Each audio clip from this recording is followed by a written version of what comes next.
vamos dar continuidade, né, ao nosso estudo do Evangelho à luz do Espiritismo. Vamos ao nosso roteiro infalível para a felicidade vindoura.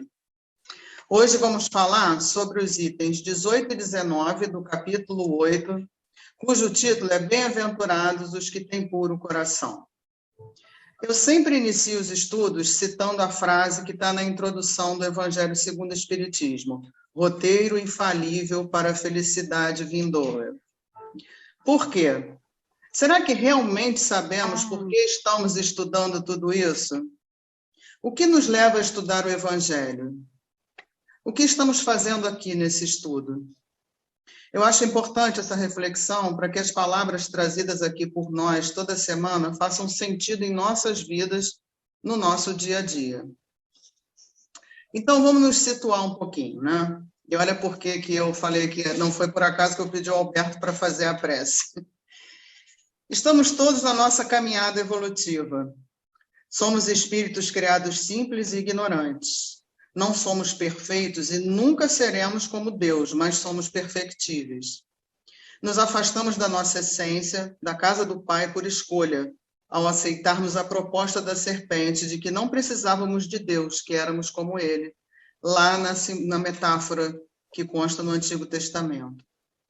Como Deus respeita o nosso livre-arbítrio, Ele nos permitiu que seguíssemos a nossa escolha. Mas qual o filho pródigo da parábola contada por Jesus, estamos retornando. Ainda precisamos das agruras, do sofrimento, para nos vermos como de fato somos, filhos de Deus, e não perfeitos como Ele.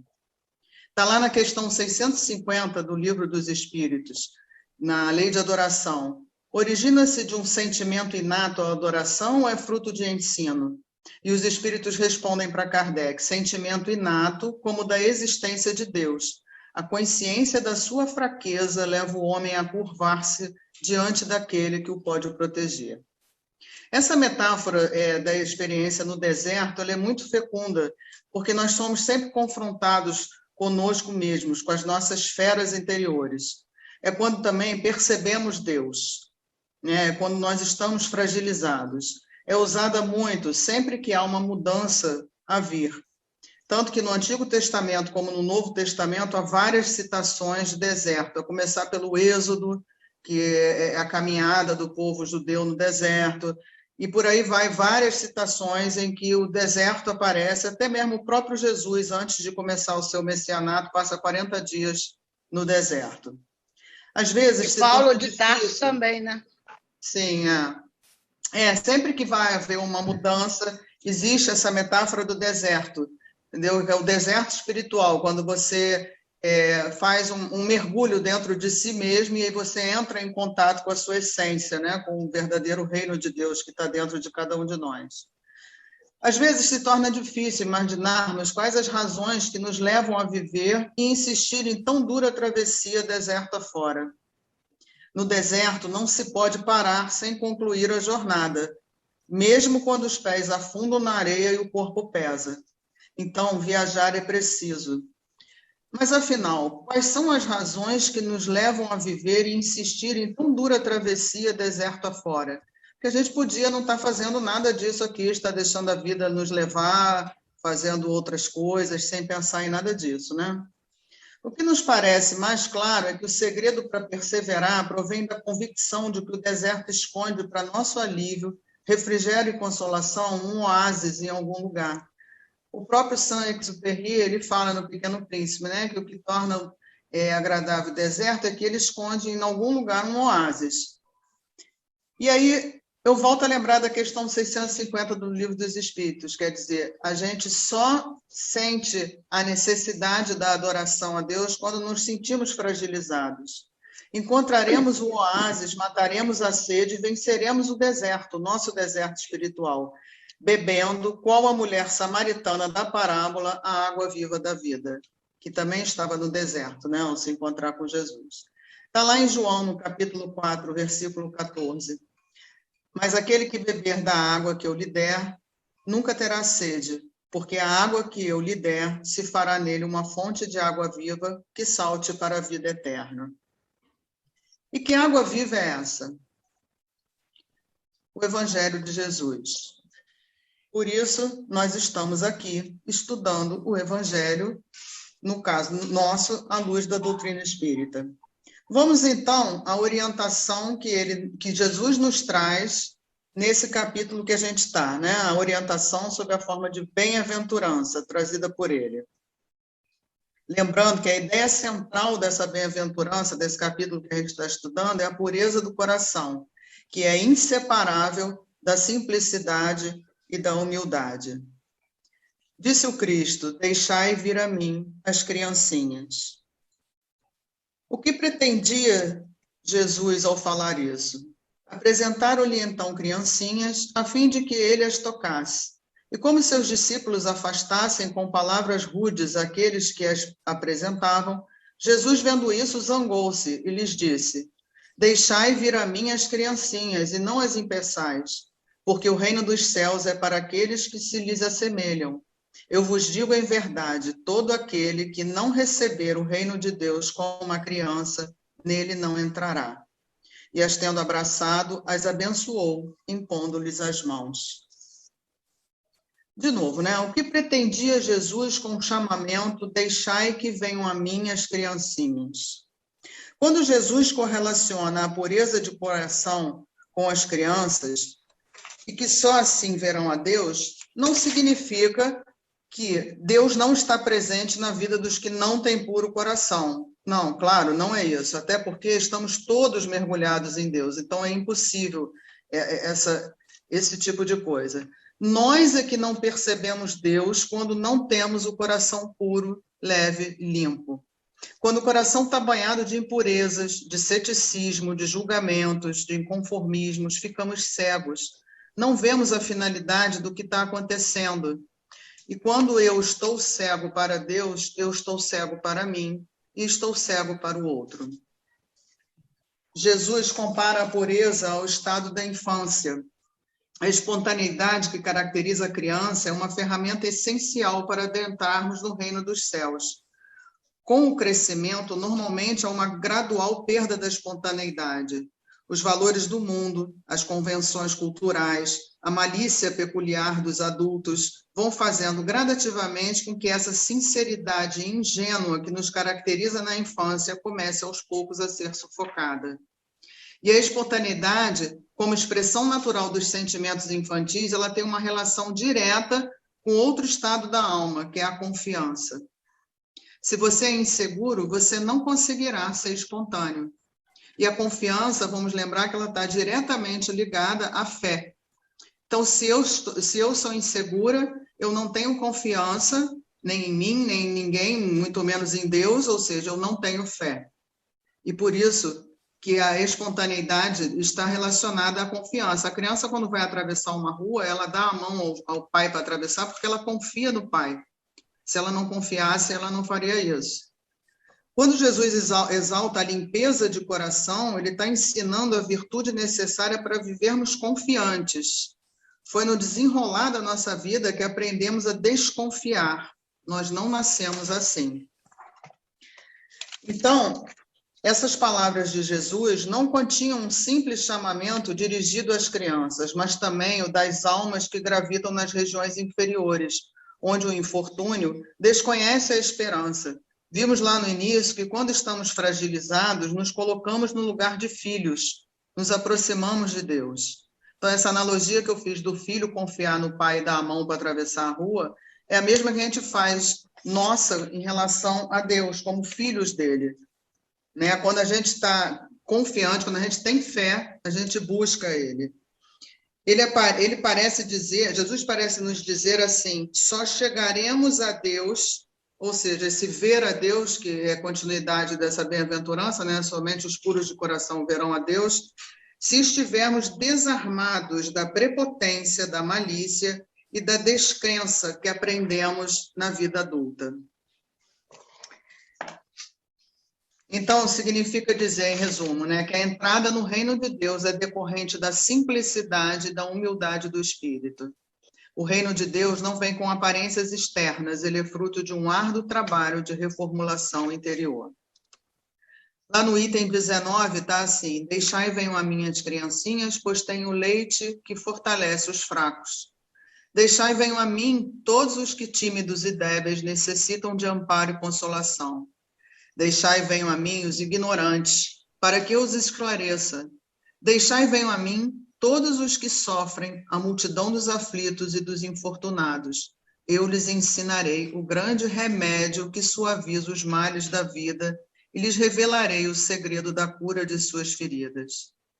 E Jesus, quando diz, deixai vir a mim, ou seja, os que têm a humildade de se verem pequenos, os que são humildes, por isso vão até ele, vem a necessidade de procurá-lo.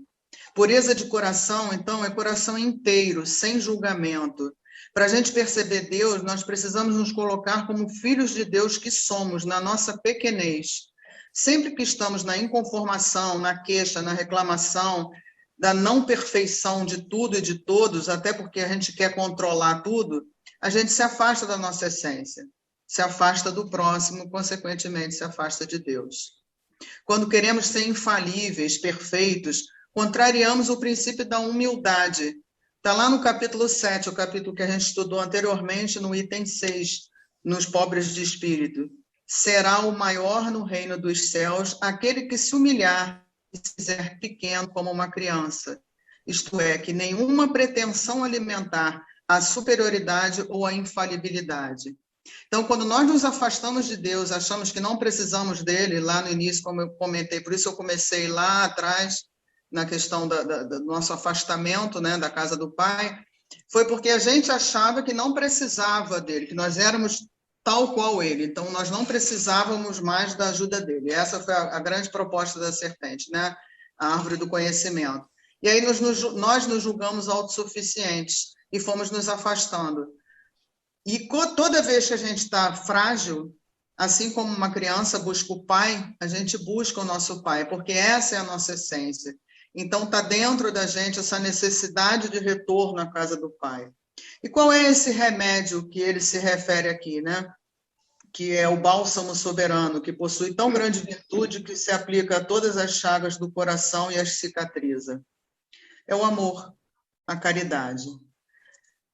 Se tendes amor, possuis tudo o que se pode desejar na terra, possuis a pérola por excelência, que nem os acontecimentos, nem as maldades dos que vos odeiam e perseguem poderão arrebatar.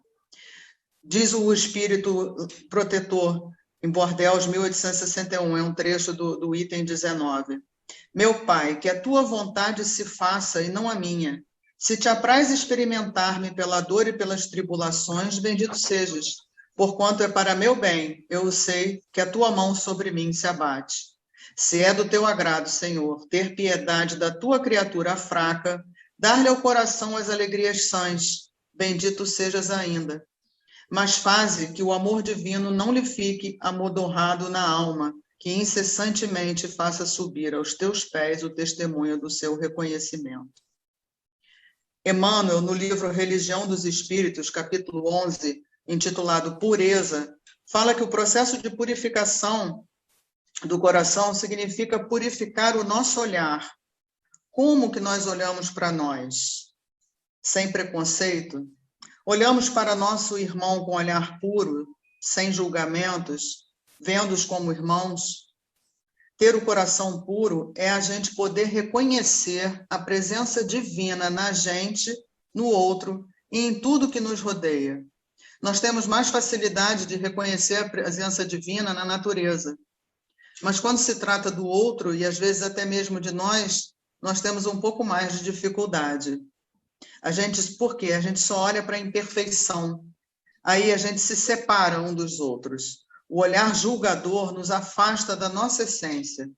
Eu e meu irmão somos falíveis, a gente deve lembrar sempre disso, embora perfectíveis. Então está lá na Religião dos Espíritos as palavras de Emmanuel. Estudando a palavra do Mestre Divino, recordemos que no mundo, até hoje, não existiu ninguém quanto ele com tanta pureza na própria alma. Aqui a gente definitivamente vai entender o significado dessa pureza que ele fala. Cabe-nos, pois, lembrar como Jesus via no caminho da vida para reconhecermos com segurança que, embora na Terra, sabia encontrar a presença divina em todas as situações e em todas as criaturas. Para muita gente, a manjedoura era lugar desprezível. Entretanto, ele via Deus na humildade com que a natureza lhe oferecia materno colo e transformou a estrebaria num poema de excelsa beleza. Para muita gente, Maria de Magdala era mulher sem qualquer valor pela condição de obsidiada em que se mostrava na vida pública.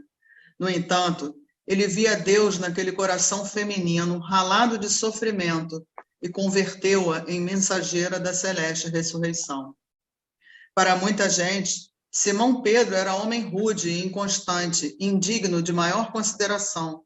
Contudo, ele via Deus no espírito atribulado do pescador semi-analfabeto que o povo menosprezava e transmutou em paradigma da fé cristã para todos os séculos. Para muita gente, Judas era negociante de expressão suspeita, capaz de astuciosos ardis em louvor de si mesmo. No entanto, ele via Deus na alma inquieta do companheiro, que os outros menoscabavam, e estendeu-lhe braços amigos até o fim da penosa deserção a que o discípulo distraído se entregou em vigilante. Para muita gente, Saulo de Tarso era guardião intransigente da lei antiga, vaidoso e perverso na defesa dos próprios caprichos. Contudo, ele via Deus naquele espírito atormentado e procurou pessoalmente para confiar-lhe a embaixada importante.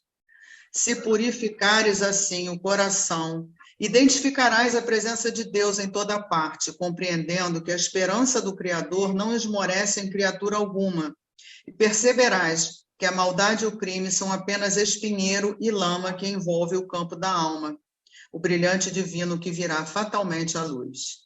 E aprendendo e servindo, ajudando e amando, passarás na terra por mensagem incessante de amor, ensinando os homens que te rodeiam a converter o charco em berço de pão, e a entender que mesmo nas profundezas do pântano podem surgir lírios perfumados e puros para exaltar a glória de Deus. Então, gente, a grande mensagem disso aqui é: aprendamos com a criança. A sua espontaneidade ensina-nos que a humildade, a simplicidade, a pureza de coração são sumamente indispensáveis à nossa evolução espiritual. Quando Jesus fala de pureza de coração, de limpar o coração, é a gente não ficar acumulando julgamentos, críticas, maledicências. Isso é típico do adulto, a gente não nasce assim. A criança, ela tem uma espontaneidade, uma coisa assim, gritante. Ela fala o que ela sente, porque ela ainda não foi contaminada pelo seu meio. Daí a grande preocupação com as coisas que se dizem para as crianças, né? Aprendamos com elas, então, que são puras de coração, que encontraremos o caminho que nos leva de volta à casa do Pai. Porque onde fica a casa do Pai? Dentro de nós, né? É a nossa essência, da qual a gente se afastou tanto. E a gente volta a procurar. Quer dizer, Ele está sempre perto de nós porque nós estamos mergulhados nele. Mas a gente se afastou, a alma deixou de ver, como Jesus usa esse termo, né? Que as crianças aqui verão a Deus, se nós tivermos a pureza das crianças. Esse ver é de alma, é você sentir a presença de Deus, sentir a presença do Pai e ter confiança de que tudo o que está acontecendo à nossa volta, seja com a gente, seja com todos que estão, com o planeta, está sob controle dele. Isto é ter fé. E assim a gente consegue dar mais um passinho na nossa caminhada evolutiva. E era isso.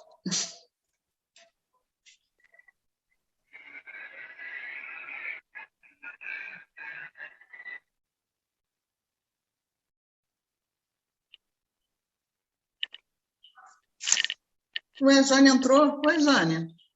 Oi, querida. Oi. Consegui chegar, noite. gente. Boa noite. Bom. Boa noite, boa noite. Oi. Oi, Constança. Oi, Solange. Oi, Adriana. Podem fazer. Comentários. Viu, Alberto, por que eu disse que a sua prece teve tudo a ver com o que eu ia falar? Essas confirmações são boas, né? Eu só estou vendo a Adriana. Ué? Eu com muito prazer, Adriana. Mas eu gostaria de ver os outros.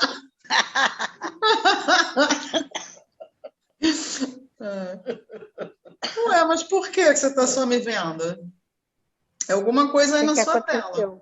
Será que é algum privilégio ou castigo? Vamos pensar. Não sei, querido. Só você pode responder. Olha, eu tenho que mexer em alguma coisa aqui. Eu estava vendo os slides. Estava vendo a Valéria, a Tereza e você. Agora só me ver? Não, eu e você agora. Ué, que estranho. Mas não perde tempo com isso, não. Vai lá. Celular, Daqui a pouco aparece. Agora eu vi. Vamos conversar. É melhor. Vamos às perguntas. Vamos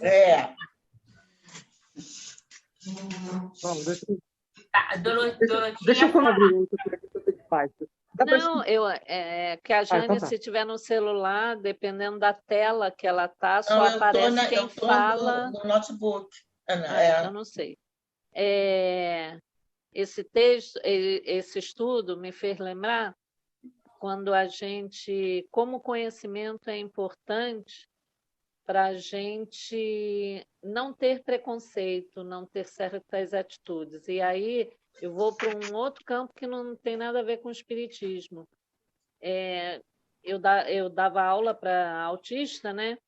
E uma vez um menino não queria brincar com um dos alunos, um menino de turma regular.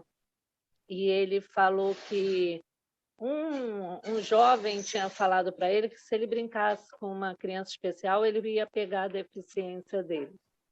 Então, isso aí eu expliquei que não era isso. Então, quer dizer, do momento que ele tomou conhecimento do que era real, ele voltou a não ter preconceito com a criança. E muitas vezes a gente vê isso, a criança, ela não tem preconceito nenhum. Conforme ela vai crescendo e convivendo com os adultos, é que ela vai aprendendo certas coisas e passa a ter preconceito. E assim é a gente, né? Quantas vezes a gente adquire certos comportamentos por a gente ter aprendido ou ter visto de outras pessoas. Então, o conhecimento é fundamental para a gente não ter certas atitudes. E, assim, o Evangelho do Cristo só nos mostra o caminho a seguir. Há 2000 anos a gente continua errando e continua saindo do caminho certo, né? Como a gente diz. Mas essa questão da criança, no caso eu na minha profissão, né, eu percebo muito isso com a tal do se não comer você vai no médico, se não sei o que você vai no médico, se não sei o que lá você vai tomar injeção, se não sei o que. Então vai se criando na cabeça da criança que aquilo ali é um castigo. Entendeu? Então você ir ao médico é um castigo, tomar injeção é um castigo. E hoje eu atendi um menino que a mãe fez o oposto. Eu parabenizei a mulher, falei, meu Deus, não posso acreditar nisso. O menino lá, bonitinho, pequenininho, 2 anos. E aí, eu rindo, porque ele estava de óculos escuros, uma figura. Eu brincando com ele, falei, pô, você vai me dar um autógrafo, não sei o quê. E ele lá, deixando eu fazer exame, não sei o quê. Eu falei, nossa, gente, que bom que você é assim. Aí a mãe, não, mas eu expliquei para ele que ele vinha aqui, que ia mostrar a barriga, que não sei o que lá. E aí ela falou, ele não chora nem para colher sangue. Eu falei, não posso acreditar. Aí eu falei, você não chora? Eu falei, nossa, você é corajoso, hein? Ele, eu não choro porque minha mãe disse que aquilo é para o meu bem, que mesmo que doa só um pouquinho, que depois passa. Eu falei, meu Deus, não posso acreditar. Eu falei, parabéns, mãe, a senhora está de parabéns. Que realmente é o contrário. Você vê, você não deixa a criança experimentar a situação, né? Quer dizer, você cria um troço, quer dizer, aquilo ali passa a ser um castigo. Se você não comer, vai tomar injeção, vai ter que ir no médico, e ele vai... Enfim, virou uma tortura, né? Então, a criança já está de cara com você, já começa a berrar, não sabe nem o que vai acontecer. Entendeu? E assim a gente vai criando as coisas na cabeça das crianças, e elas são super espontâneas, e elas falam mesmo, entendeu? Porque quando confia, você vê que isso tem a ver com os pais. Quando confiam nos pais, óbvio que tem aquela insegurança de não saber o que vai acontecer. Mas não é aquele terror, entendeu? Tem crianças que você mal abre a porta, ela já grita que parece que está vendo o Jason, entendeu? Sexta-feira 13, entendeu? Por quê? Porque é o modo como é passado isso para ela. E daí para frente, a gente só estraga as crianças, né? Porque no escuro é o homem do saco, é não sei o que lá. A gente vai enchendo a cabeça porque e aí você vai criando essas coisas, né? Essas inseguranças. Criando medo desde pequeno. Exatamente, você vai criando insegurança. E a criança passa a não confiar mais nessas coisas, porque ela vai ficar com medo. Mas é aí que Jesus fala que a gente tem que ser simples e humilde como as crianças são, que confiam no Pai e que aí vão passar a confiar nele por, né, extinção, né? Exatamente, por isso que né? essa questão da espontaneidade com a confiança, quem traz isso muito bem é o Sérgio Lopes, no livro Código do Monte. Ele explica isso, que você só é espontâneo quando você confia. Porque quando você não confia, você fica inseguro, então você não vai ser espontâneo. Entendeu? Então e aí essa confiança parte não só de você com você mesmo, né? Porque se você é inseguro, você também não confia em você, né? Você passa a ter medos. Se você não confia em você, você não vai confiar no próximo, e menos ainda em Deus, né? Porque a gente aprende a ver Deus, Exatamente. Quem faz no mínimo, quem faz no pouco, faz no muito, né? Como diz Jesus. Então, os relacionamentos são justamente para isso. Você exercita no pouco aquilo que você tem que praticar também no muito, né? Que é a relação com Deus. Como é que você vai ter uma relação de confiança com Deus se você não confia nem em você mesmo? Quer dizer, é complicado, né? Então, você não entende, você fica chateado porque está doente, está chateado porque não sei o quê, está chateado porque não sei o que lá. Não sei... E isso vem da questão lá no início, da gente achar que a gente tem controle sobre tudo. A gente quer controlar tudo, mas a gente não tem controle sobre nada. A única coisa que controla a gente é Deus, mais nada. Mas a gente se acha infalível. Por isso que eu citei lá a questão 650. Quando a gente toma uma rasteira e se vê fragilizado, aí a gente se aproxima de Deus. Como todo filho fragilizado procura o pai. Pois é, porque a criança acha que o pai é um super-homem, o pai pode tudo. Depois ele vai crescendo, vai ver que não é assim. Mas ele fazer essa ligação com Deus fica muito mais fácil, né? Porque Deus, ele vai aprender que pode tudo, que sabe tudo. Então, é mais fácil dele acreditar em Deus e nesses atributos, né? Até fazendo uma extensão do que ele sentia pelo pai, né? Sim. Pelos pais. Vocês não vão rir do que eu vou falar? Ter confiança no pai não é difícil, mas voltar a ter o coração puro de uma criança, eu já acho uma dificuldade. Não sei se a gente está tão impregnado de desconfiança, sei lá, eu estava aqui pensando como voltar a ter um coração puro, simples. Vendo o próximo como filho de Deus, como você. Não, mas é difícil. Mas você, quando falou da pureza nos olhos, é a pessoa exercitar isso, essas coisas. Né? Você exatamente. Olha o exemplo interpretando as coisas. Olha o exemplo do texto aí do Emmanuel. Até hoje tem gente que vê Madalena daquele jeito, como todo mundo via, que vê Judas daquele jeito, como todo mundo via naquela época, enfim. E Jesus nunca viu esse lado deles. E vê na vizinha a Madalena. Exatamente. E vê na vizinha a Madalena. Vê no colega de trabalho Judas. Isso, a mente é uma coisa que viaja. Principalmente independente da sua vontade. Independente, e principalmente para o que não deve. Daí a grande dificuldade, que eu concordo com a Dorothy, da gente voltar a ter puro coração. A gente tem que exercitar muito, muito, muito. É vigilância. Surgiu um pensamento, opa, peraí. Nós somos muito reativos ainda, entendeu? Eu acho que é por isso que a gente não consegue. Assim, eu acho que a gente já dá um grande passo em perceber depois que já fez, né? Desculpe o termo, fez a cagada, mas a gente percebe, não devia ter falado isso, Eu acho que isso já é um passo. O certo seria não fazer, né? Seria, diante de uma situação, seja qual for, você ter a centralidade, né? Ter o autocontrole de analisar antes de reagir, né? Para você agir e não reagir. Mas a gente ainda reage muito. Mas pensa, depois já está de bom tamanho, né? Você se tocar que errou já é uma coisa muito boa, né? Mas aí é que eu falo, se a gente já consegue perceber que tem gente que nem isso, entendeu? A gente vai conseguir também, em algum momento, segurar. Entendeu? É porque a pureza de Jesus fazia com que ele visse, por exemplo, em Paulo de Tarso, todo aquele potencial que ele tinha, em Judas, nos outros discípulos. Ele viu o interior, né? O lado bom, a gente não, a gente tem um olho que cata o lado ruim. O pontinho, pontinho preto.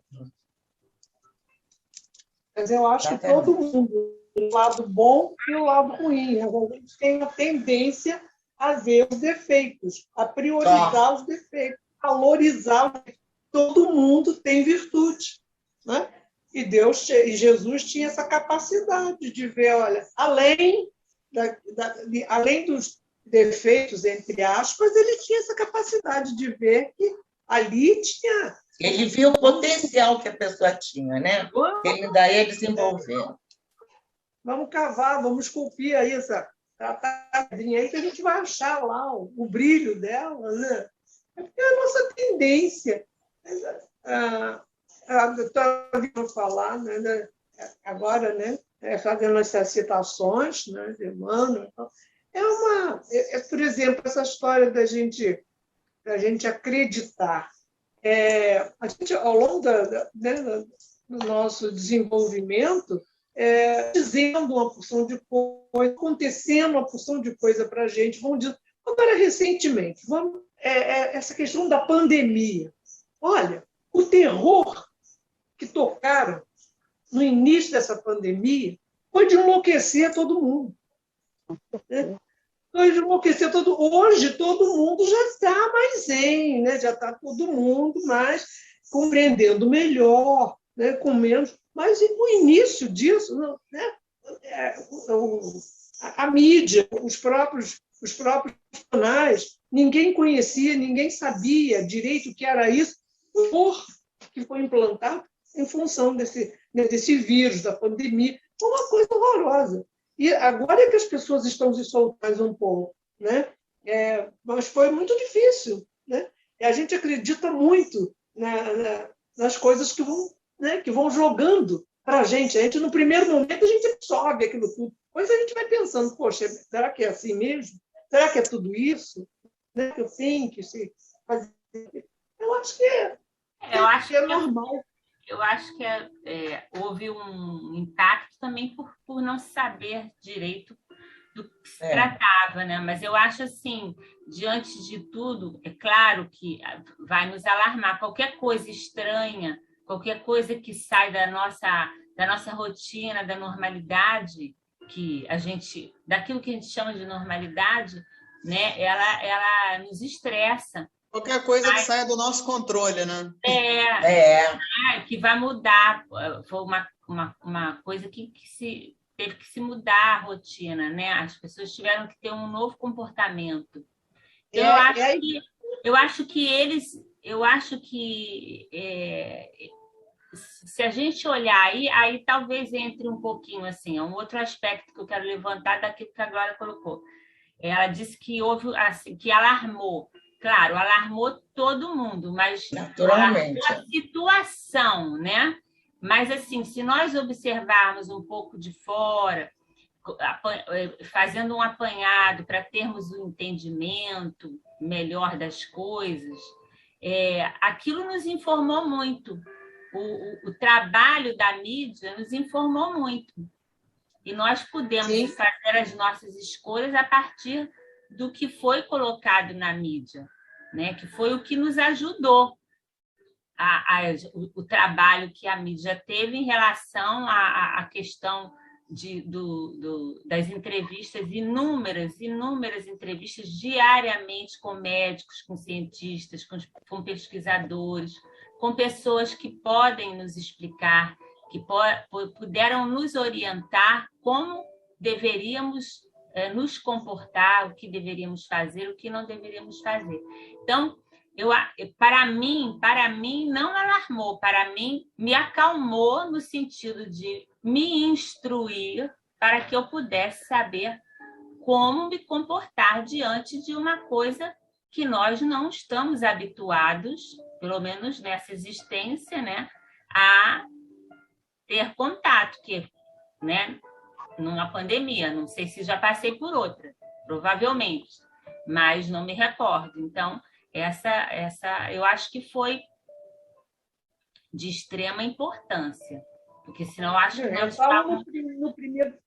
Eu falei no primeiro momento, foi um negócio muito... Né? Eu acho que eu entendi o impacto que teve, né? O impacto que isso teve na nossa vida, de nós termos que mudar a nossa vida de um momento para o outro, a gente soube através da mídia, né?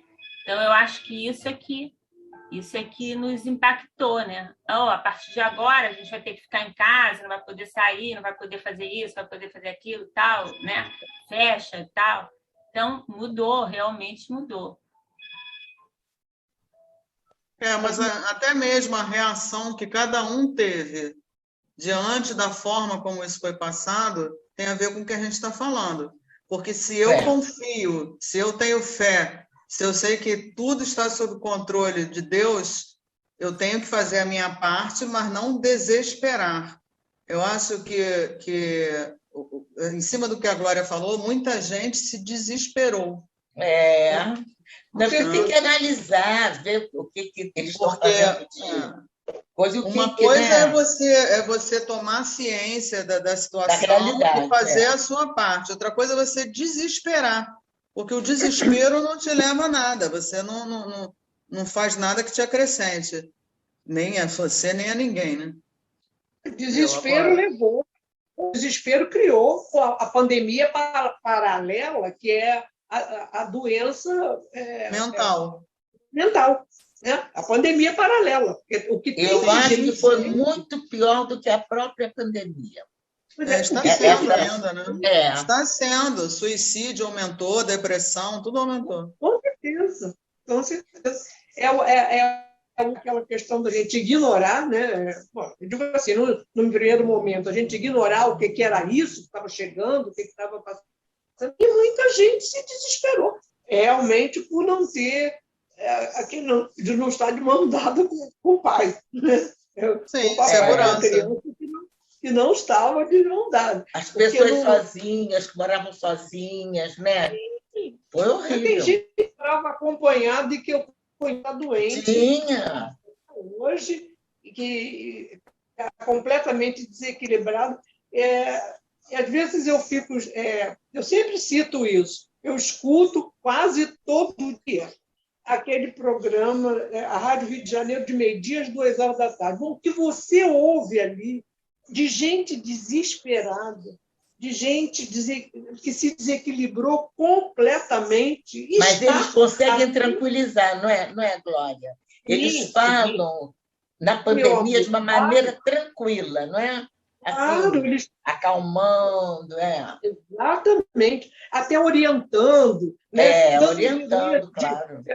Endereço de centros, de médicos e tal, mas o que tem de gente doente é um negócio muito doido. Eu agora há pouco tempo, eu estava conversando com uma outra médica, ela estava falando porque o psiquiatra, acho que eu cheguei a comentar aqui, o psiquiatra que me salvava na hora dos meus remedinhos, do meu estágio, a verdade é isso, estágio aquilo, ele morreu de Covid.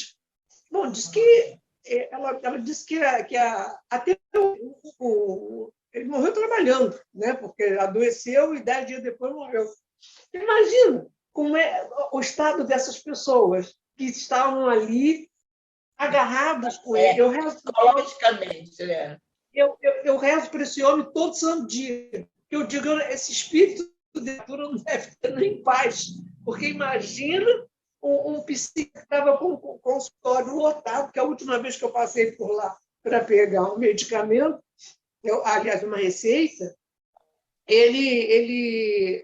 o consultório estava que você não passava, né? As pessoas chegavam a se aglomerar porque elas não tinham paciência de esperar o próprio horário que elas tinham que ser atendidas. Então, chega aquela coisa. Você imagina esse homem morre de repente? Eu digo, Jesus. Aí, quando você ouve a Rádio Janeiro, tem esse programa normalmente, na hora do almoço, eu fico pensando como tem gente doente. É uma pandemia paralela. É uma coisa muito... Mas eu acho que, assim, trazendo para o tema, né, para a gente não fugir um pouquinho mais do tema, acho que isso tudo traduz, é a consequência daquilo que a Adriana estava colocando, de nós não irmos, de nós tentarmos fugir a todo custo de estar no deserto. Porque nós precisamos estar no deserto e nós fugimos disso. Então, a gente nunca mergulha dentro da gente. Então, quando ocorrem situações inesperadas, né, como essa, e duradouras, né, porque ela permanece um período grande, nós ficamos desarmonizados sem saber o que fazer. Porque nós já estávamos doentes. Nós já vivíamos doentes. Mas muita gente não se suportou, e não suportou aquele com quem morava, seja marido, mulher, pai, filho, enfim, por causa disso. Porque o que aconteceu com esse recolhimento, né? Olha a metáfora da casa, né? Com a volta da casa, quer dizer, para casa, você tem que ficar em casa, você tem que ficar com você mesmo e com aqueles que moram com você. No início era só aquilo, né? Ficou todo mundo ali ou sozinho com você. Muita gente não suportou. E por que não suporta? Porque não se conhece, não consegue fazer esse mergulho. Entendeu? Ou tem medo, ou não aceita aquilo que está vendo. Que esse é outro problema também. A gente não gosta de identificar. Não é agradável. Realidade, Exatamente, não é agradável o autoconhecimento. Por quê? Porque a gente ainda tem essa sensação de infalibilidade, de perfeição. Não, nós somos perfectíveis, mas não somos como Deus, nunca seremos. A gente fale, a gente está cheio ainda de imperfeições, entendeu? A gente não tem controle de nada. Olha o que essa pandemia trouxe para a gente. Ela jogou na nossa cara, vocês não controlam nada, entendeu? Agora vai ficar cada um consigo mesmo e no máximo com quem está do lado, entendeu? Aprendam a conviver com você mesmo e com o outro.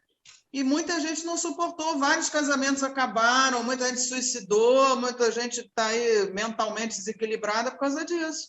Porque na hora que você está no deserto com você mesmo, você tem que se olhar. E muita gente não suporta isso. E é um tempo assim... Desculpe. Não, nós começamos juntas. Vai, Valéria. Não, é um tempo que, se nós não estamos nos aguentando ou não estamos nos entendendo, é um tempo de nós procurarmos ajuda para isso, né? Para que a gente possa se entender. Por que a gente fica tão nervoso? Por que a gente fica tão ansioso? Por que tudo isso é tão intenso para a gente, né? Por que isso acontece? Então, acho que é um trabalho que a gente tem que fazer. Não é fácil esse trabalho, é um trabalho penoso, mas é um trabalho necessário. Porque um dia, assim como nós chegamos aqui, sós vamos retornar sozinhos, não é? Então, a melhor companhia tem que ser eu mesma. Se eu não for uma boa companhia para mim, será muito difícil, complicado eu estar com alguém, né? Trabalhar determinadas situações com alguém e aprender a aceitar, né? Aprender a ser tolerante, aprender a ter mais paciência. Porque antes nós podíamos não tá bom aqui, eu vou dar uma saidinha, né? Passo o dia fora, né? Voltou, tá na hora de dormir, dorme outro dia. Mas assim não dá, né? Muitos se acharam órfãos, mas, na verdade, o pai não desamparou ninguém, nós que nos afastamos dele, inconscientemente ou conscientemente, né? E é o que você falou, é o momento da gente se voltar para dentro da gente, buscar as respostas dentro da gente, porque elas estão lá. A gente fica procurando fora, né, Adriana? Mas está tudo dentro. É um trabalho grande, né? E essa questão da pureza é voltar a ter confiança, né? Voltar a acreditar, voltar a ter segurança. É isso que nos coloca para o outro lado, né? Porque uma pessoa insegura, que todos nós somos, né? Mais ou menos inseguros, né? A gente tem muito medo, a gente tem muito receio de tudo. Tudo é muito difícil para nós, não é? Qualquer coisa que acontece é um horror, né? É uma montanha intransponível. As pessoas todas, praticamente, hoje em dia, que você vê, estão assim. Se você encosta, já parece que deu uma bolacha no outro, né? Então, está todo mundo feito gato, né? Sim, reativo, né? Reativo, aquela coisa da reação. Né? Você fica armado o tempo todo, como se tudo fosse contra você. Isso aí é total imundície do coração, muito longe da pureza. Porque, pelo que a gente viu aqui, a pureza está justamente nisso, né? Você está próximo à sua essência, e quanto mais lama você joga, quer dizer, ele usa esse termo da lama, o Sérgio Lopes, né? Nesse sentido do preconceito, da desconfiança, isso tudo seria uma sujeira, né? Que você passa a não ver a essência do outro. A partir do momento que você não vê a sua, né? Se você não vê a sua, você não vai identificar no outro a essência divina, não vê ele como irmão. Quer dizer, tudo que a gente conversa sobre, ainda mais nós aqui, né, na doutrina espírita, se nós somos reencarnacionistas, já era para a gente compreender. Uma coisa é você se indignar, ficar triste e tal. Outra coisa é você não compreender a atitude do irmão, por pior que seja, e julgar. E o pior, né? Além de julgar, a gente ainda condena, ainda dá também a condenação, qual é, entendeu? Porque nós nos achamos como Deus. Então, a gente não só julga, como ainda dá a condenação. Quer dizer, olha como a gente está afastado, né, da essência. Nós somos reencarnacionistas, em algum momento a gente fez aquilo ali também. Ou alguém aqui acha que nunca matou ninguém, nunca botou fogo em nada. Olha a cara da Jane. Jane, não se iluda, desculpa.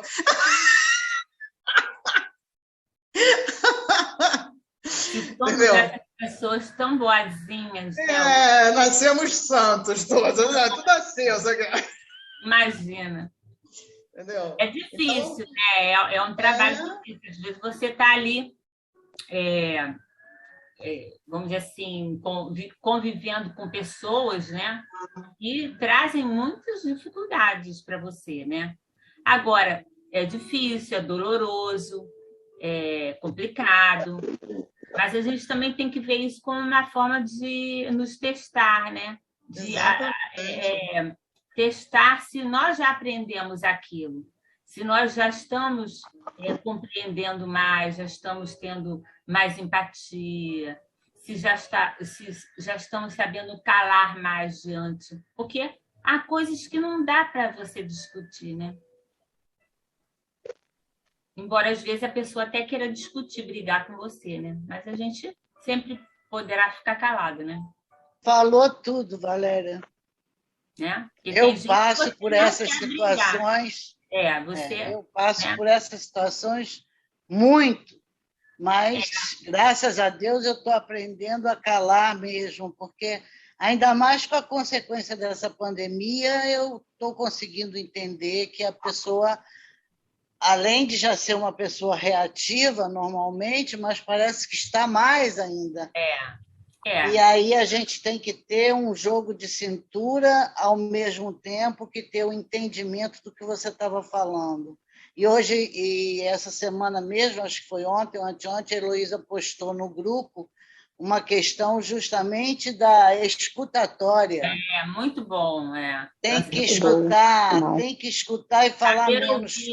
Eu tenho que fazer isso direto, em que pese eu more só e com a graça de Deus, quer dizer, só eu e Deus. Mas com a graça de Deus eu gosto muito da minha companhia e consigo viver aqui na minha casa na boa. Mas, lógico, mesmo na pandemia e de uns tempos para cá, que as coisas afrouxaram um pouco, e recebo. Eu tenho em vocês como minha família espiritual. Minha filha é reativa demais, altamente, assim, sabe, dona da verdade, muitas coisas. Então, quando a recebo, eu preciso realmente ter essa questão aí de entender que ela é assim e tal, e não reagir, ficar ouvindo, mas reage muito. E é difícil, porque da família nós somos muito poucos, mas só eu e meu irmão somos espíritas. Ele partiu, né, para a pátria espiritual esse ano, então ficou só eu na família de espírita. Então, não que isso não me preocupa, mas, na verdade, eu gostaria que houvessem mais da minha família que tentassem esse tipo, mas não consegui, também nunca forcei. E isso que a aula de hoje, a questão de buscar a pureza do coração, a questão de ter que dar um mergulho, de ir para o nosso deserto. A gente que tem conhecimento da doutrina sabe o quanto isso é difícil, mas o quanto isso é necessário. A gente tem que identificar em nós o que nos causa aquele transtorno imenso, o que nos causa aflição. Causa por isso, isso e isso. Mas se a gente não fizer um mergulho, a gente não vai saber. E a gente só vai conseguir ter a tranquilidade de conversar e interagir com o outro, principalmente um familiar, se você já se conhecer o mínimo possível. Sim, senão você reage também. Realmente não dá. Senão, não dá. Eu sei porque há alguns anos atrás eu já sofri muito com essas coisas. Hoje em dia, com a graça de Deus, eu já levo bem melhor isso. Esse contato com a doutrina, né? Que a doutrina é uma coisa, não é a doutrina espírita, ela não está fechada, né? Isso já é uma coisa importantíssima. Ela está aberta e caminha junto com a ciência, né? Então, hoje a gente vê aí a ciência provando uma série de coisas que os livros espíritas, né, André Luiz trouxe há tanto tempo atrás, e que a gente vai descobrindo, e isso tudo, esse sentido progressista dela, nos dá também uma amplitude maior, né, de entendimento mesmo, porque a pessoa não precisa ser espírita, até quem é de outra religião pode participar do espiritismo. O espiritismo não impõe nada, ele expõe os princípios, como Jesus, não é? Jesus, ele não impôs nada, ele trouxe a verdade através das leis de Deus, que ele colocou em prática, né? Exemplificou para cada um de nós. Então, ele nos ensina que nós podemos conviver com todas as pessoas. Às vezes, as pessoas é que não conseguem conviver conosco, muitas Justamente. vezes. Não que a gente seja santo, não vamos por aí. Defeitos, que a gente, às vezes, não faz coisas, ou não fala, ou não tem um comportamento que não é adequado, mesmo sabendo, já ciente intelectualmente que não deveria fazer, a gente, às vezes, ainda faz, sim. Claro. E a gente também, às vezes, se indigna, fica chateada, fica triste, não é, com situações que acontecem no lar, enfim, junto aquelas pessoas que a gente trabalha, as pessoas que vivem mais, né? Às vezes a pessoa passa até mais tempo no trabalho do que em casa, né? Porque passa muito mais horas na sua profissão do que no lar. Enfim, a gente tem que ter aquela paciência, é um treino.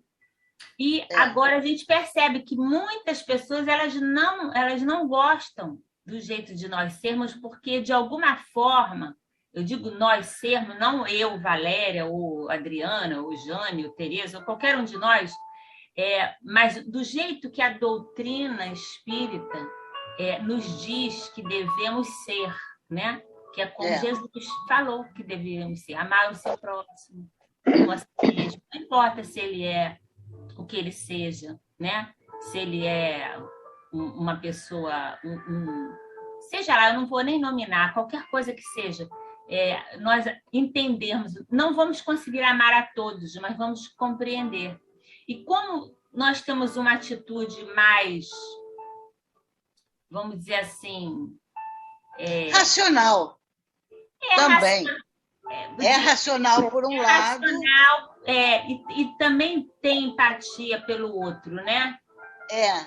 E com mais liberdade, porque o espírita mesmo, ele não está preso a nada.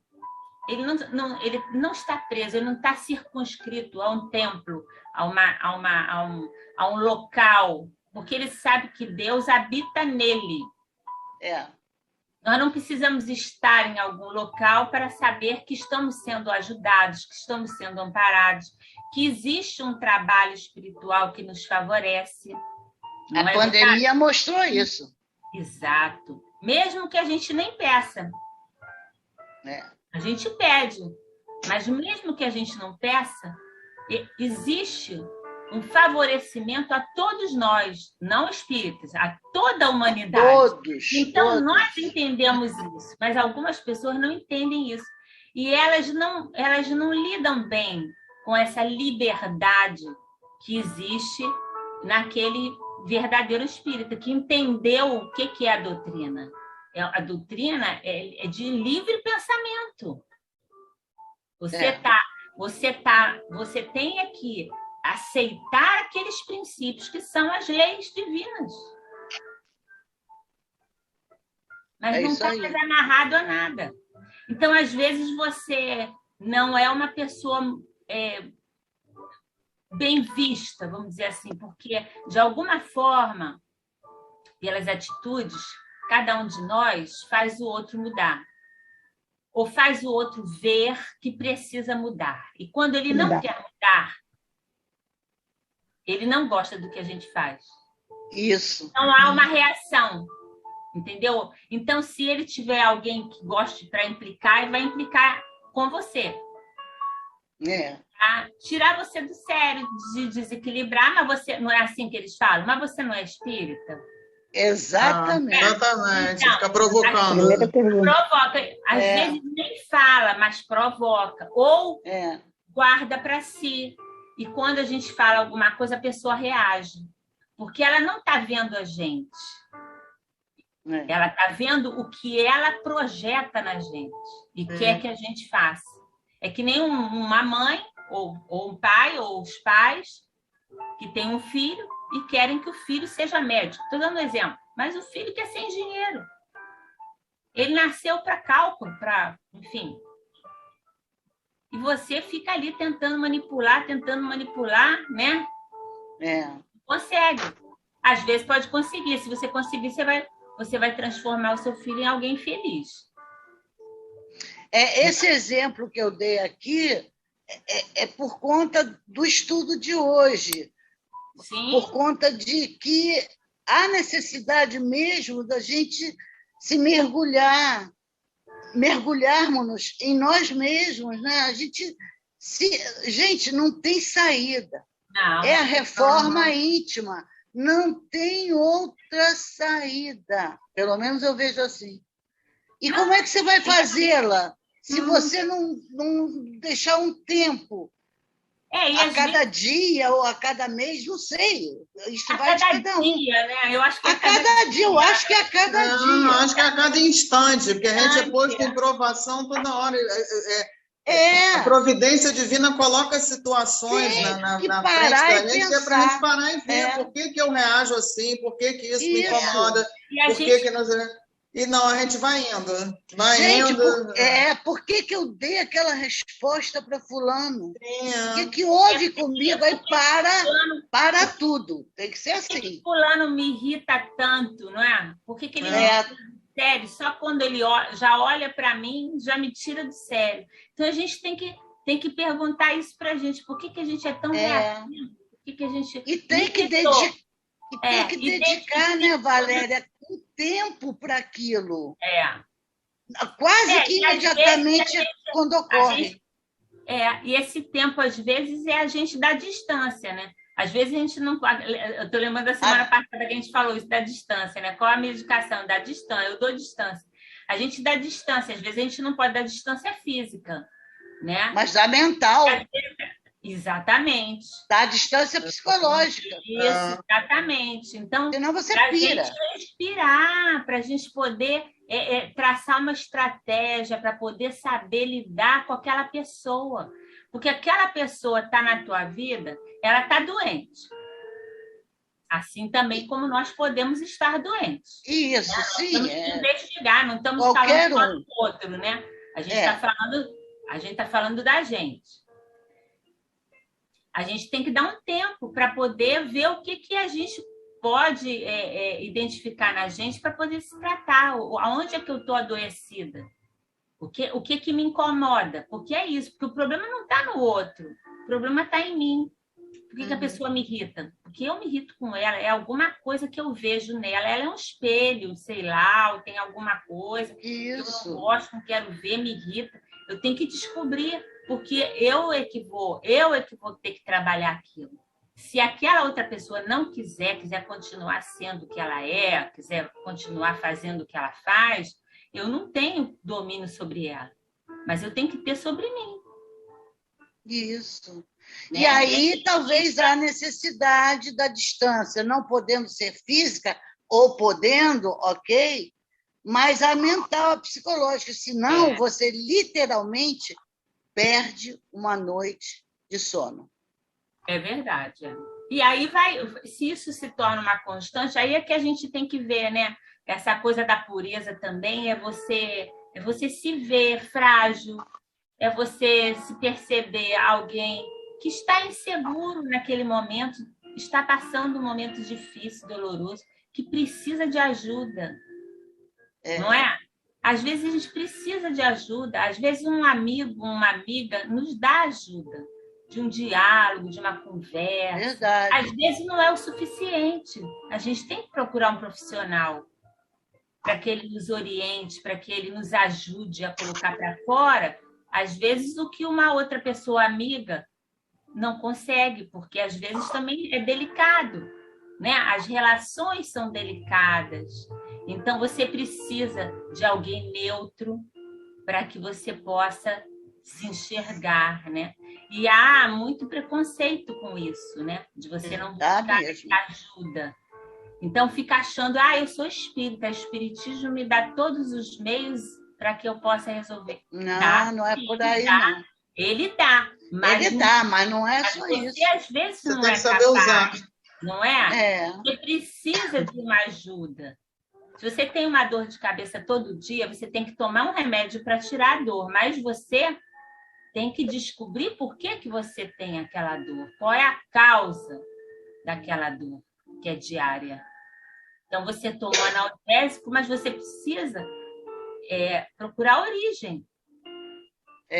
E é isso que nos falta, porque o dia que a gente fizer isso, muita coisa que a gente sofre, a gente não vai sofrer. Exatamente. Pode até incomodar um pouquinho, né? Porque nós ainda somos muito primários ainda estamos assim muito atrasados, né? Mas já vai nos ajudar bastante. E não vai ser no passe de mágica.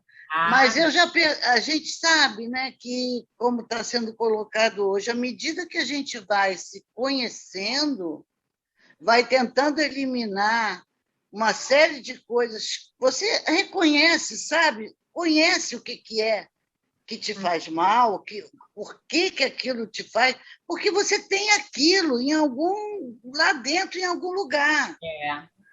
Se nós não formos parar para fazer isso, como é que a gente vai tentar ser puro de coração? Não tem como.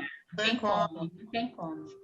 Esses preconceitos são as coisas de você reagir, a coisa de você, essa questão de você não se entender, não se compreender, não se conhecer. Agora, tem umas barreiras que são fogo, eu admito, pelo menos no meu caso, eu tenho algumas barreiras. Quando eu cismo que eu vou parar para ir para o deserto, tem uma barreira, não, tem que botar a roupa na corda, não sei o quê. Tem, não sei vocês. Mas às vezes... existe. Toda casa tem uma Marta e uma Maria. Verdade, isso mesmo, a Marta e a Maria. É isso mesmo. Uma pega a melhor parte e a outra vai cuidar dos afazeres.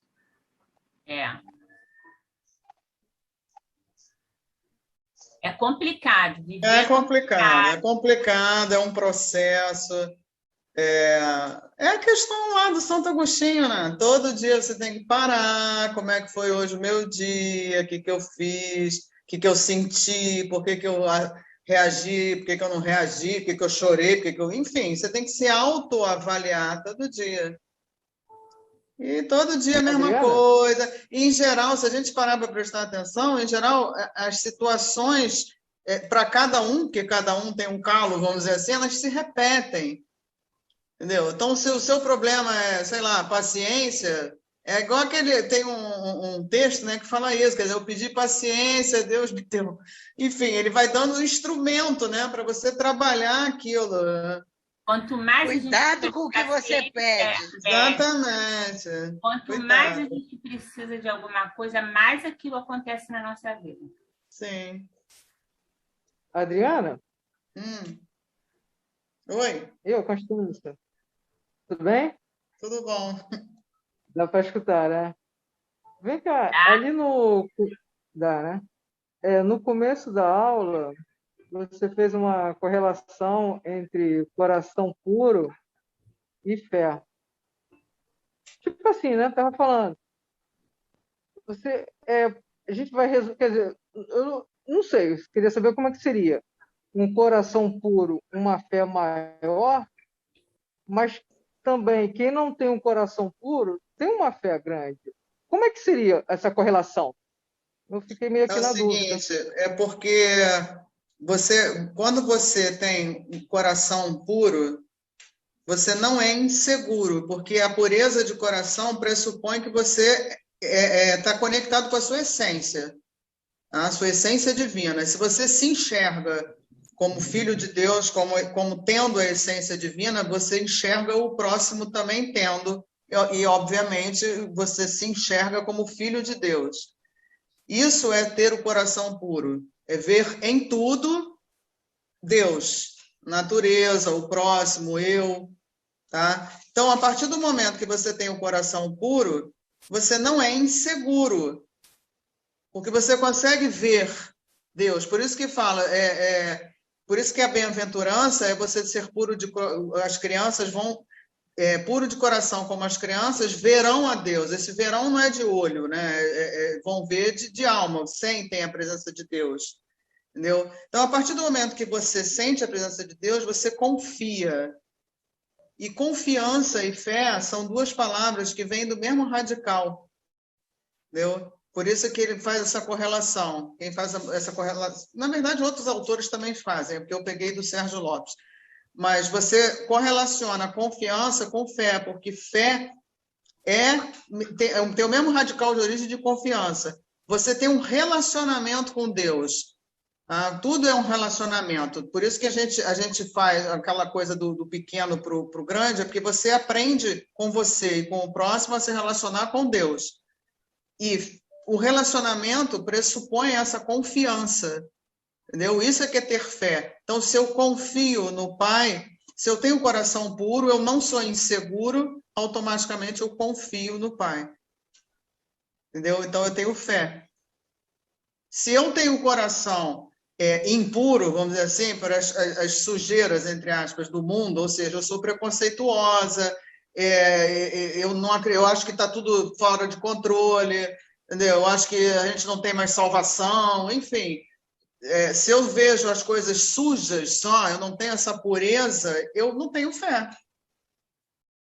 Não sei se eu consegui me fazer entender. Entendeu? Porque a partir do momento que eu tenho fé, uma coisa é eu ter medo, porque eu sou ainda um espírito, como diz a Valéria, a gente ainda está lá atrás ainda, a gente acabou de sair do primitivismo, enfim. A gente ainda está no planeta de provas e expiações, temos que passar por isso tudo. Mas isso tudo que a gente passa é justamente uma provação para a sua fé. Porque se eu tenho fé no Pai, eu posso ficar... Eu ainda vou ter medo, eu tenho preocupação, mas eu sei que Ele está sob controle, tudo que está acontecendo está sob controle dele. Então, eu não vou me desesperar. E você não está vendo isso, né, atualmente. Por isso que os suicídios estão aumentando, as depressões estão aumentando. Por quê? Porque as pessoas não têm essa fé, vamos dizer assim, entendeu? Você tem que fazer a sua parte, claro, não é sentar no sofá, eu tenho fé em Deus, tudo isso vai passar. Não é assim. Você tem que fazer a sua parte, óbvio. A gente não está aqui passeando, entendeu? Mas a partir do momento que você tem fé, você faz a sua parte acreditando que aquilo ali vai resolver, que aquilo ali está sob controle de Deus, que aquilo ali tem um objetivo. E aí você busca ver, olha a pureza também. Não é que a pandemia seja linda, não é isso, mas você consegue ter olhos de ver o para quê da pandemia e não o porquê. Né? Eu acho que o importante é o para quê. Nada vem até a gente à toa. Né? Para que isso está acontecendo? O que a gente pode tirar de bom disso? Sempre há um lado bom em tudo. Entendeu? E isso, quando você não tem fé, você não consegue ter essa visão. Você vê só o ruim, só o sujo. Não, deu para entender, sim. Valeu.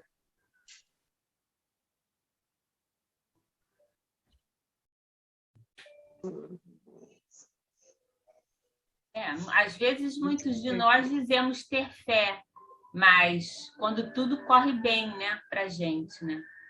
Aí, quando acontece alguma coisa que não nos agrada, que acontece, né, uma dor muito grande, aí a gente fica questionando, né? Mas por que aconteceu isso? Eu tenho tanta fé, né? Eu confio tanto em Deus. Na verdade, a gente não tem essa fé toda. Né? Exatamente.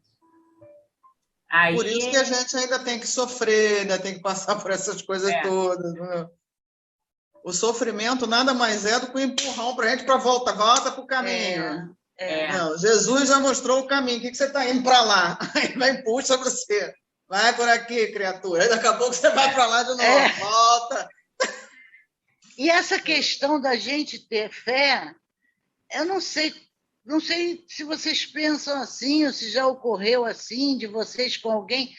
Às vezes, eu sinto que é meio complicado quando eu falo para alguém, assim, mas fulano, tem uma pessoa doente na família daquela pessoa.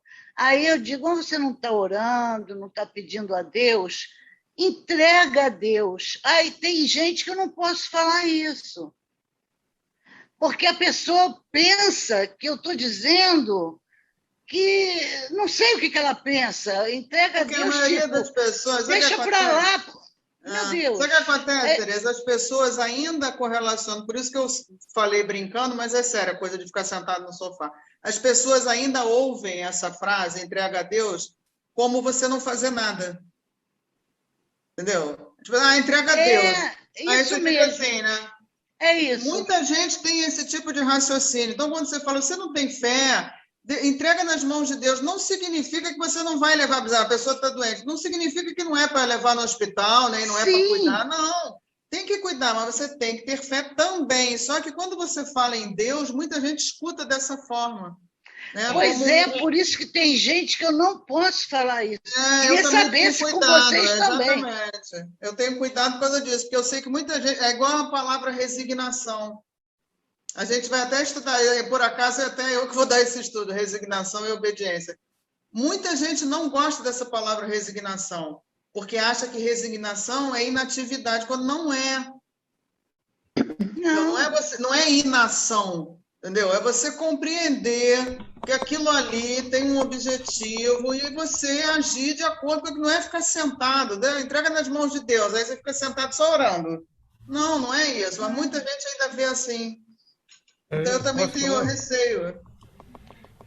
Tereza, um outro ponto de vista, e dentro do que a Adriana falou hoje, quando você está falando isso para a pessoa, entrega na mão de Deus, você está... a gente não pode esquecer, nós falamos tanto aí da confiança, né? Para nós já é difícil essa confiança. Então, verdade. Você não pode exigir do outro confiança. Para ele entregar, ele tem que confiar. E se ele não confia, ele não vai entregar. Ele vai rir na sua cara, né? Então, tudo passa pela confiança, pela transparência, pela espontaneidade. É o Cristo, o Jesus é o exemplo disso, né? Ele não tinha nada, ele não tinha roupagem nenhuma, não tinha rótulo nenhum. Por quê? Ele era direto com o Pai. O Pai estava dentro dele, brilha. Né? Então, é verdade, Jorge. Ele tinha plena confiança. E nós estamos, pobres mortais, estamos tentando desenvolver isso na gente. Então, que desenvolvamos em nós e ajudemos os outros a terem confiança. Não sei nem se a gente pode ajudar os outros a terem confiança. Eu acho que então, jamais você, não sei, você chegar e dizer entrega ao Senhor. É muito fácil falar, né? Não, mas eu não sei se você... Isso eu aprendi hoje.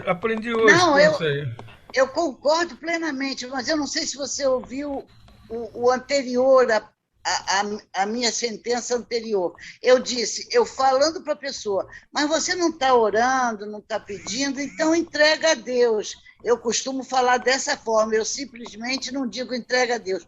Mas você está coberto de razão. Porque os estágios evolutivos entre cada pessoa são diferentes. A gente tem que aceitar isso, né? É a confiança dela. O estágio evolutivo vai refletir a confiança que ela tem.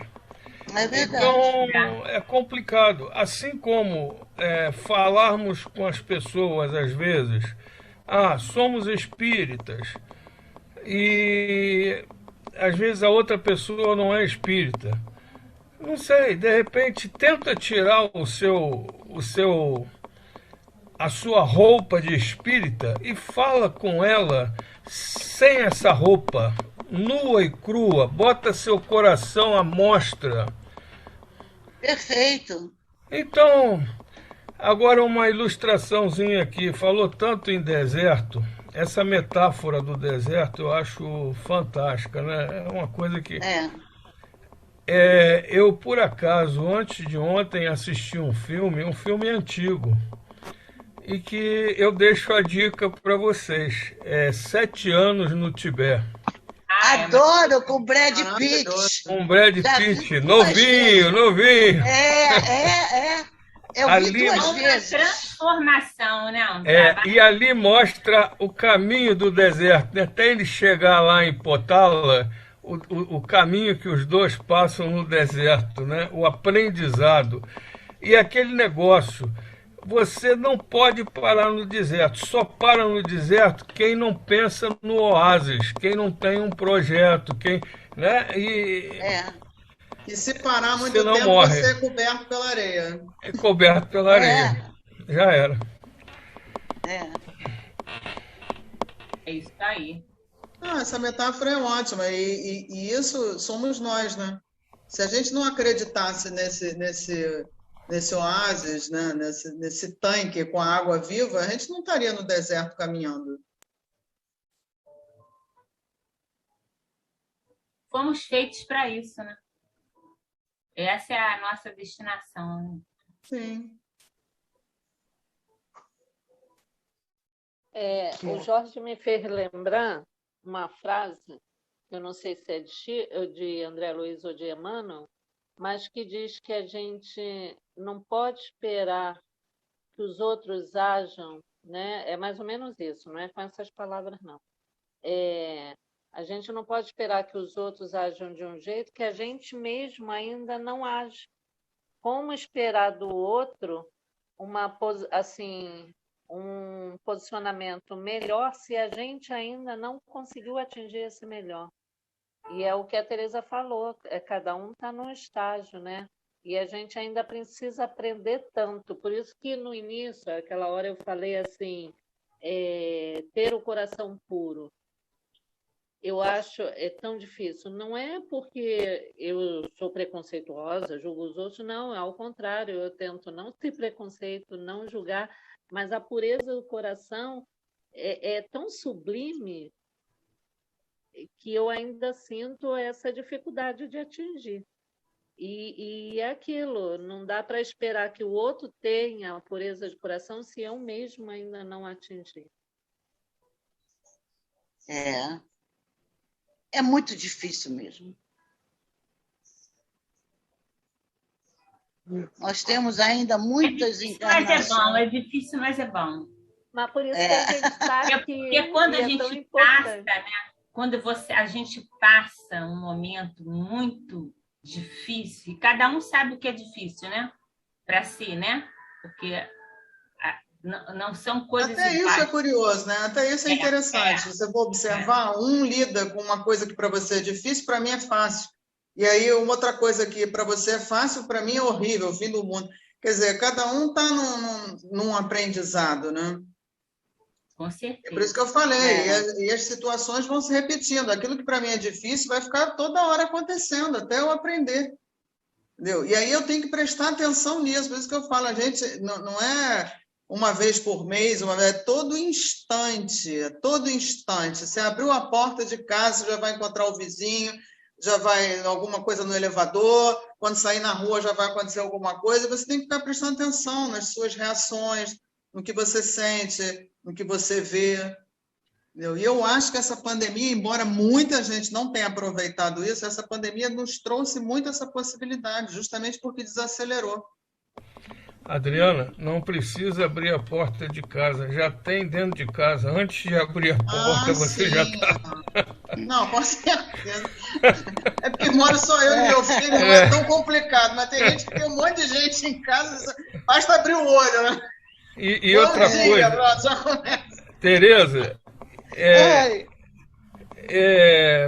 como eu vou poder dizer isso? Quais são os pais e mães, no fundo, levanta o dedo. Levanta. Tá mudo, Jorge. Tá mudo. Jorge, tá mudo. Ascensão. Aí.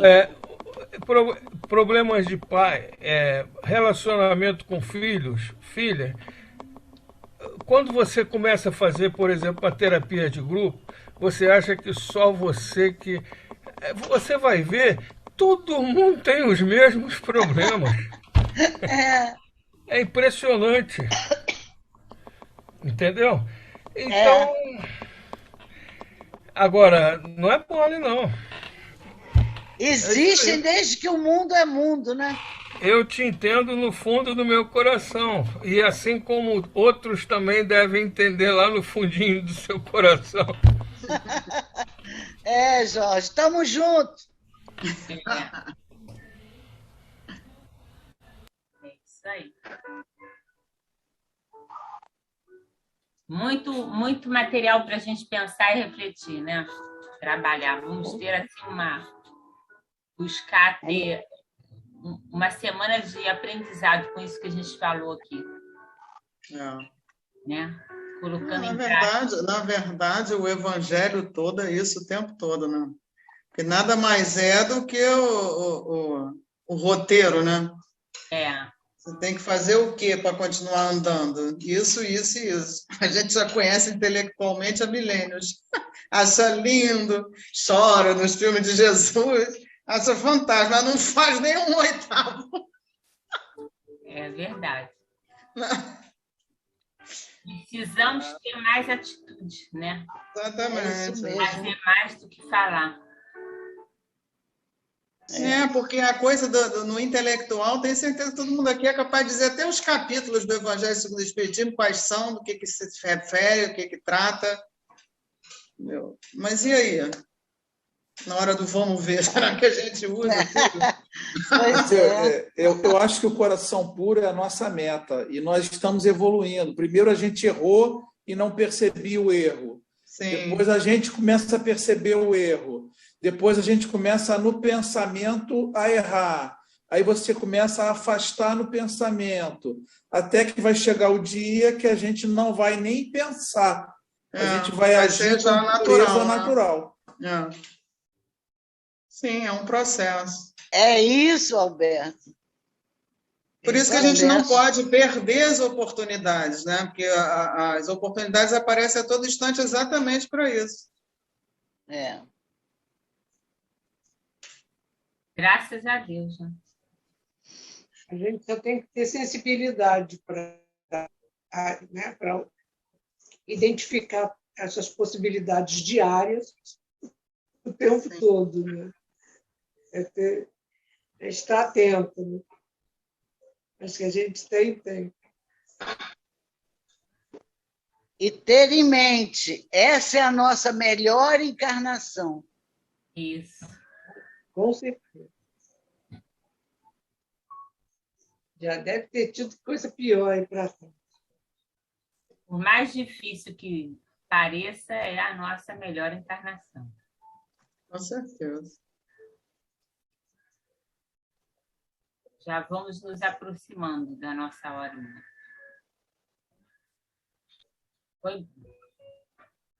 Vamos. Né? Podemos pensar bastante.